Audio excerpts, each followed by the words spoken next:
Tonight is Game 3, baby! New York Knicks! Go, New York, go! The excitement in New York is palpable. The New York Knicks are now 2 wins away from doing something they have not done since Richard Nixon was in office.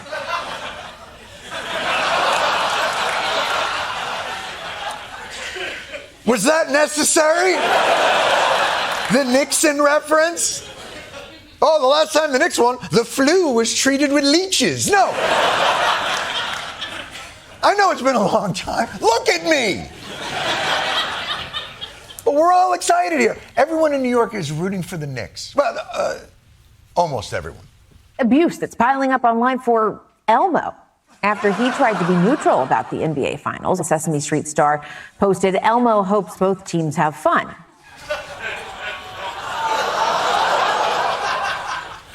You f***ing kidding me, Elmo? Today's Sesame Street is brought to you by the letter B for you're a bitch.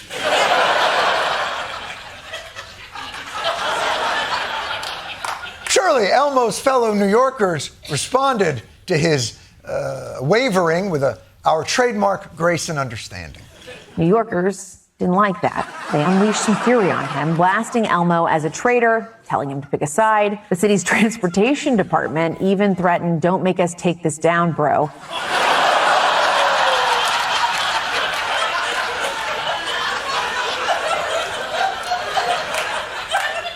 Happy, Elmo? You're going to make the New York Department of Transportation leap into action and take that sign down 10 to 12 years from now. But seriously, because Elmo's not going to beat the game, but it is a hot ticket. So much so, even the President of the United States has Knicks fever. He's dyed his face Knicks orange and the back of his hands Knicks, let's say, purple.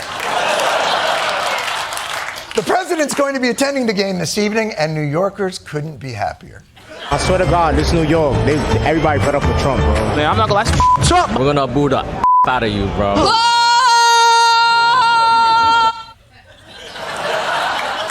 You know, in New York, no matter what your race, color, or creed, well, we all sound just a little Italian. Still, as a New Yorker and a Knicks fan, like the rest of us, he's probably been in a great mood this weekend because of the series, and he's looking forward to the game. Meet the press is crooked, and so is ABC and CBS and CNN. But Mr. President, your one-sided crooked network. So let's call it quits because I've had enough. Thank you, darling. Have a good time. Holy storming out because you didn't like the question? Now, you could view this as the hissy fit of an incredibly fragile man baby whose paper-thin skin can't handle venturing out of the sycophantic embrace of his tongue-bathing acolytes. Or, actually, I don't know how else you could view it. It really is just that. It's sad. It's very sad. It's sad because the interview with Kristen Welker of Meet the Press began as more of a rom-com meet-cute. As we're having this conversation, we can hear a little bit of rain. No, a lot of rain. A lot of rain. Is that wind or what? Nice rain.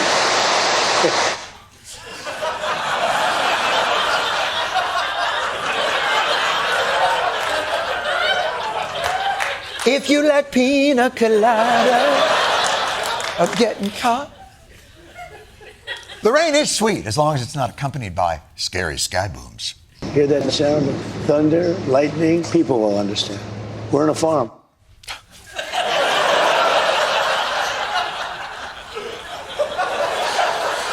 Sure, you city slickers with your lack of rain and trans weather or whatever you have up there. And by the way, when did Trump go to his stylist and go, hey, give me the Hugh Grant Oompa Loompa?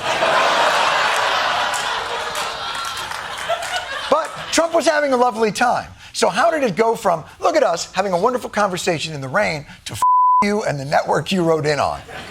Because the interview began like so many other ones for Trump. Reasonable question, ridiculous answer. Okay, fine. Is this a war as long as there's a naval blockade in place? Well, we have a blockade. It's been extremely effective, and we'll see things like you've never seen. The oil will go down. The stock market already, as you know, it's hit an all-time high. I don't consider that a war, but if you want to define it as such, I guess you can. Well, how do you define it? I don't define it at all. I don't think about it. I just do what I have to do. Sure, why not? I believe it was William Tecumseh Sherman who said, "War is hell. I guess I don't really think about it." But then we get to a moment when the heartland rain-swept rom-com becomes a man trapped in a barn with his worst nightmare, a woman who won't stop asking pertinent questions. Mr. President, one of your consistent campaign promises was no new wars. What changed? Because you insisted no new wars. First of all, I didn't guarantee no war. Bullshit! Listen, all of us who lived through his campaign know that he made that kind of a centerpiece. He said this. Under Trump, we will have no more wars. And he also said this. I'm not going to start a war. I'm going to stop wars. Of course, he also said this. I'll keep you out of wars. So, no wars again? We won't have wars again. See what I mean? But this reporter, on this day, had the temerity to mention to Donald Trump that, well, actually, he did say that. All the time. But you said it over and over again. Oh, shit.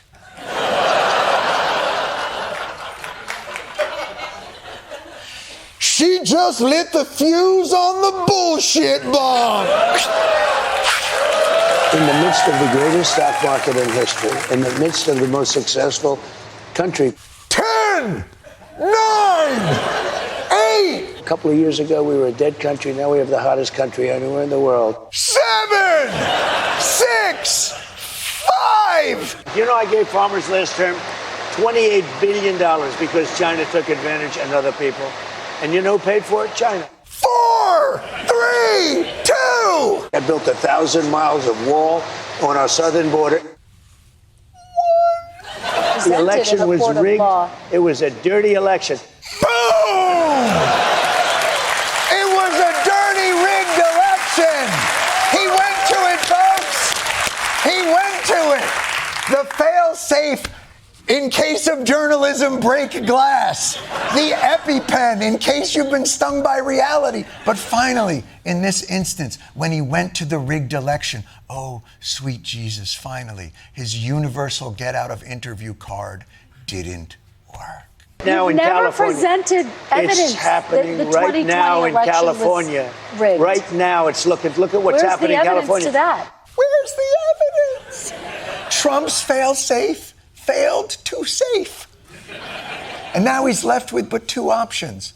One, to reckon with the fact that his claims of a 2020 stolen election have never survived even the slightest of legal scrutiny, and that despite having 6 years and his own Justice Department at his beck and call, he has never presented a shred of credible evidence or even a theory of a credible case as to how this 2020 election was rigged.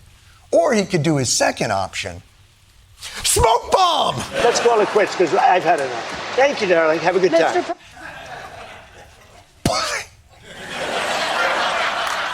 Now, we all know Trump's not actually going to leave the building because it's raining out.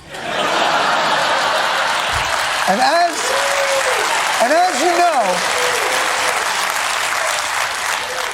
moisture is the natural enemy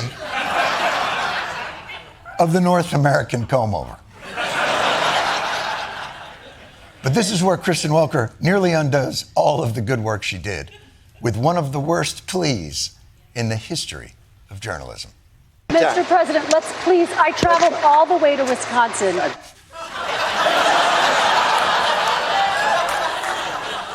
You can't leave, sir. I was in business class. Business. Mr. President, please, Wisconsin, Wheel of Fortune is on an hour earlier here. These people are savages. Their Chinese restaurants only serve Szechuan. No Cantonese to be found. We'll all die of consumption. But you know what?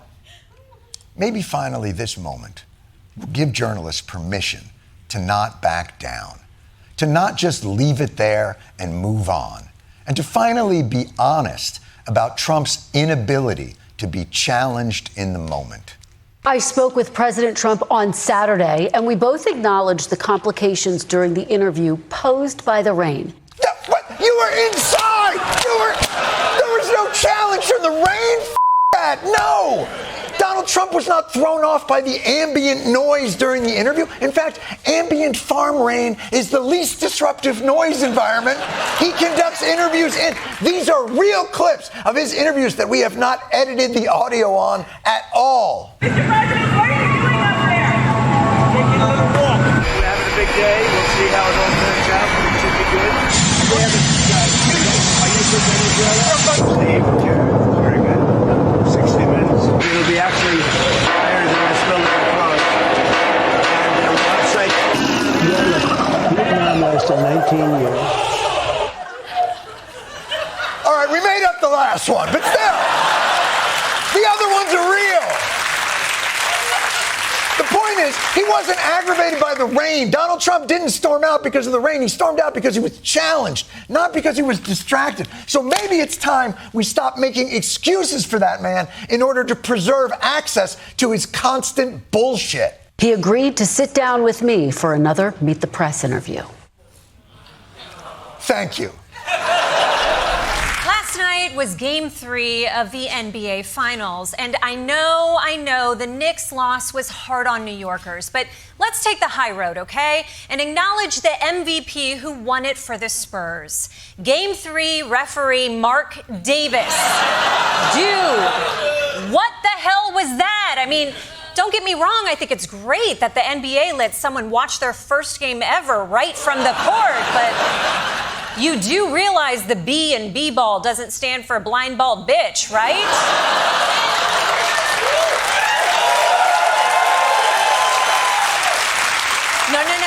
No, we're gonna be nice, okay? In fact, we all chipped in together to get you a gift card to Lens Crafters, you blind bald bitch. Still, this was the first finals game in New York in 27 years.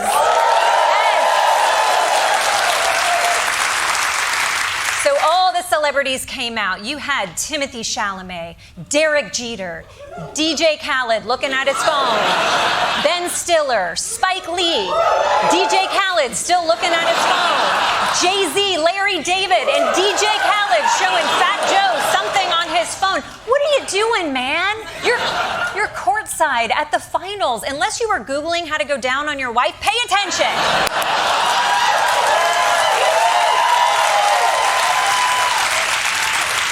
Also in attendance last night was the only New Yorker who spends more time in court than the Knicks, President Donald Jumpshot Trump.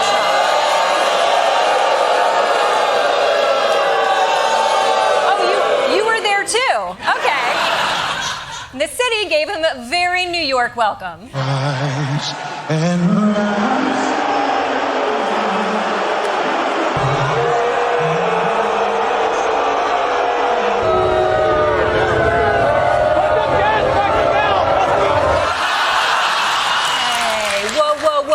Have some respect for the commander-in-chief. That's President Pussy to you. Do you know what it means to have every single person in New York booing you? Even a guy taking a shit on the subway will have one New Yorker cheering him on. What can I say? I love to see a man comfortable in his own skin. 10 years later, we're still married.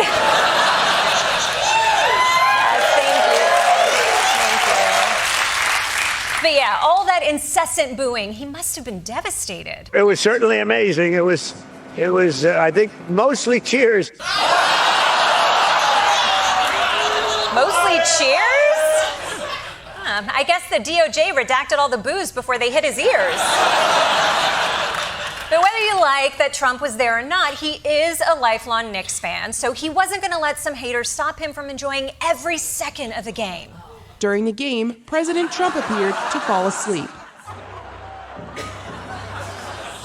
Boo!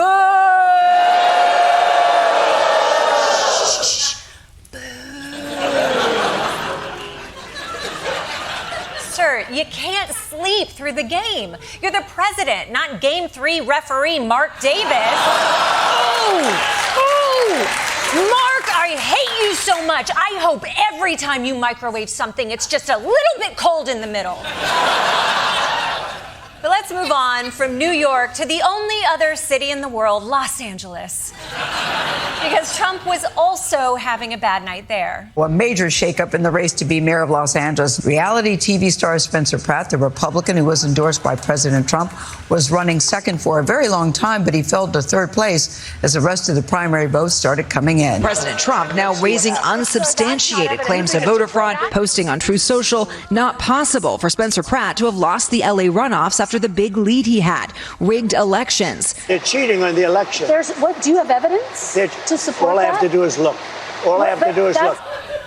All you have to do is look, people. It's right there in front of you. I know it sounds easy, but for Donald Trump, it's getting harder and harder these days. To be fair. Now, just out of idle curiosity, do Republicans have any actual evidence for this rigging? What evidence is there to prove that there was rigged? Look, some of these efforts are so diabolical and so far upstream that it's impossible to prove. Diabolical. The fact that there is no evidence is the evidence. See? Voter fraud isn't about what you can prove up here. It's about what you feel in here and what you can pull out of here.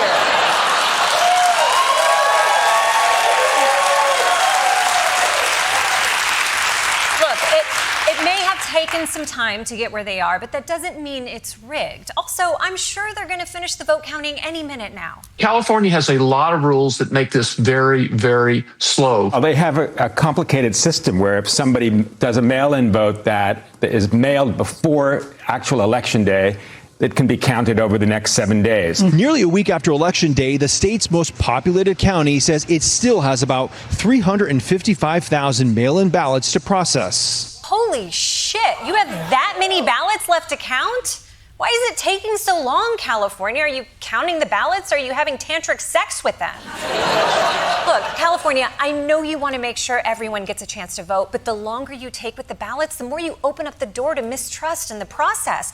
That being said, Republicans, you guys can't just go around screaming something is rigged every time you lose. It's embarrassing. Take the L with dignity and pride and honor, which is something that Game 3 referee Mark Davis knows nothing about.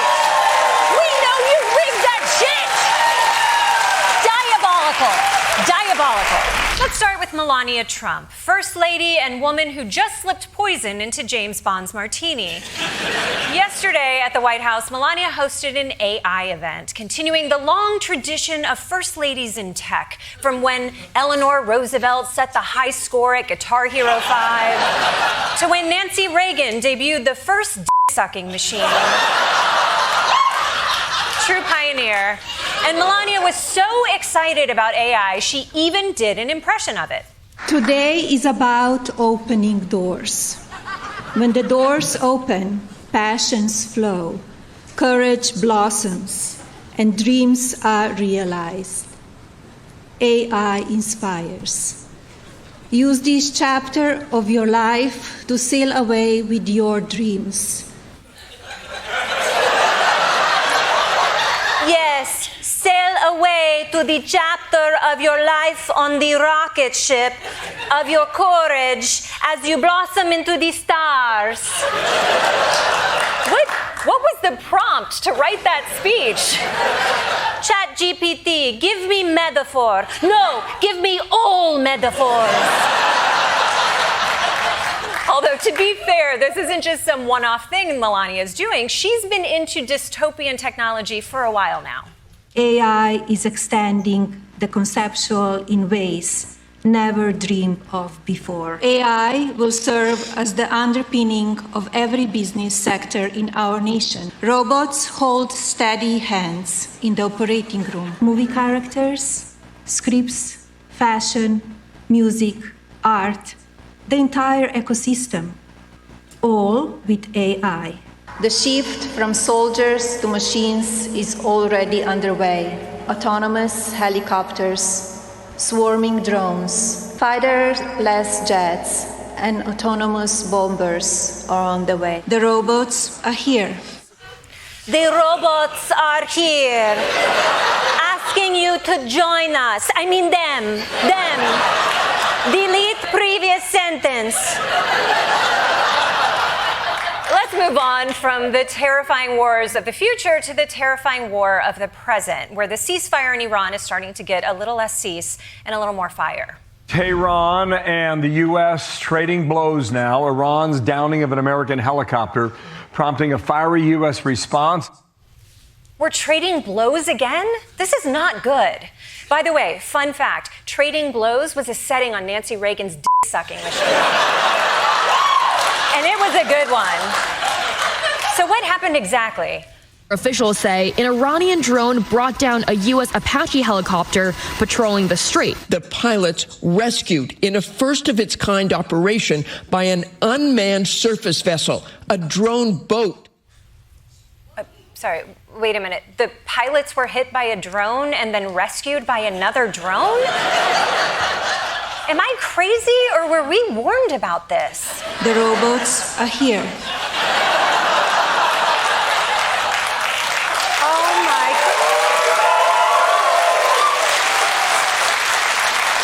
God. You beautiful mystery. You were right. I am sorry I ever doubted you. Delete previous insults. It's crazy that this war is not wrapped up already. What is the president doing that's more important than ending this conflict? The Trump family is promoting this week's UFC fight at the White House by selling gold commemorative coins. The Freedom 250 silver and gold medallions feature Trump's face and are being marketed as a collaboration between the UFC and the Trump Organization. Oh, okay. Ending the war is important, but a collab with UFC, I mean, that doesn't come along every day. Although I'm not really sure that a coin is the right way to commemorate a UFC fight. Seems like the kind of thing you commemorate with a tramp stamp. I always love when I can use a photo of myself on the show. Cool. Worked out.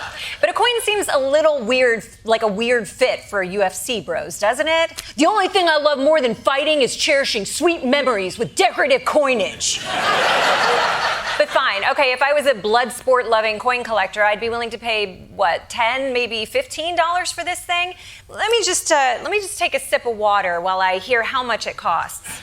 The price for the coins ranges from $250 to as high as $12,000. Oh my God! Is this tap water? You know I only drink Evian. Sorry, I wasn't paying attention. What was the price? $12,000. What? $12,000 for a coin? Does it come with a used Honda Civic? This is classic Donald Trump. No amount of money is too small for him to try to grift someone out of. The guy will skim off $2 billion with a global crypto scheme one week, and the next he'll try to steal your uncle's beer money with a coin that's got his face on it. And by the way, why does a coin commemorating a UFC fight have to have Donald Trump's face on it? Who designed this thing? The site says they are all designed by President Trump himself. Donald Trump? Yeah, no, that makes sense. How about those Knicks? Madness at the Mecca. That's it. It's over. This morning, the Knicks mounting the greatest comeback in NBA Finals history. Brunson gets it, fires up a three. Shot no good. The tip is gone. And watch parties around New York breaking out into bedlam. Knicks in 5. Knicks in 5. Many fans erupting even in the skies. Amazing. Although those passengers shouldn't celebrate too hard. Wemby could swat you out of the sky. But oh my God, winning in the final moments after being 29 points behind wasn't just a win for the Knicks. It was a win for all of us who like to put things off until the last minute.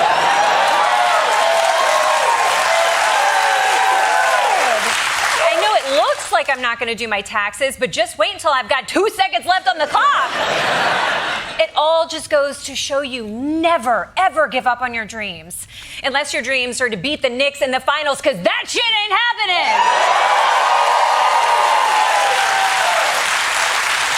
And if the fans were that excited, the guy who actually won the game must have been losing his damn mind. You just hit the game-winning shot in an NBA Finals game in front of your home crowd. How does that feel? It feels cool. I mean, everyone's pretty excited. I'm excited too. I mean, I really wanted to be a dancer, but basketball's cool too. But let's move on to our top story because the good vibes just keep on rolling. Turns out the Iran war is almost over. Breaking news from the White House, where President Trump has just called off his threat to bomb Iran tonight. He, quote, understands that the supreme leader of Iran has approved of a deal to end the war with Iran. The Strait will officially open as soon as we sign, which could be soon, very soon, maybe over the weekend. In Europe, I won't be able to be there. Why are you not going to the ceremony you just invented? What could you have going on that's more important than ending a war? Donald Trump will ring in his 80th birthday with a UFC cage match on the White House lawn. Well, yes. No. It makes sense, okay? Because peace in the Middle East is one thing, but a UFC fight is obviously more important, It's like how Franklin Roosevelt missed the end of World War II to be at WrestleMania.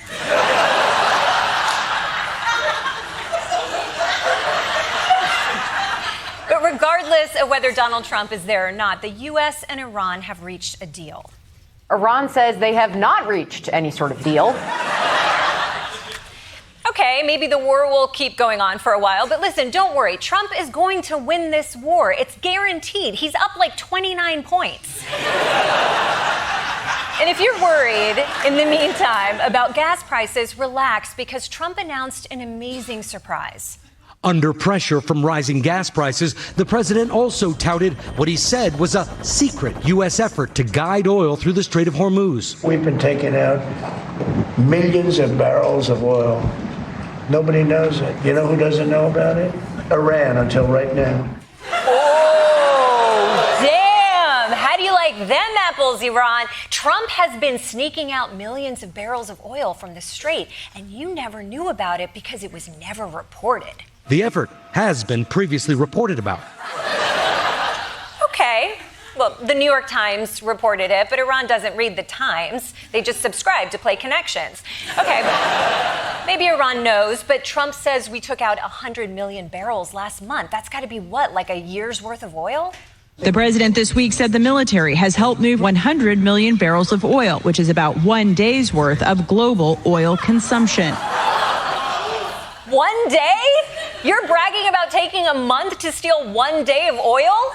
It's like doing a full body shower for a date and then showing up and he's a drummer.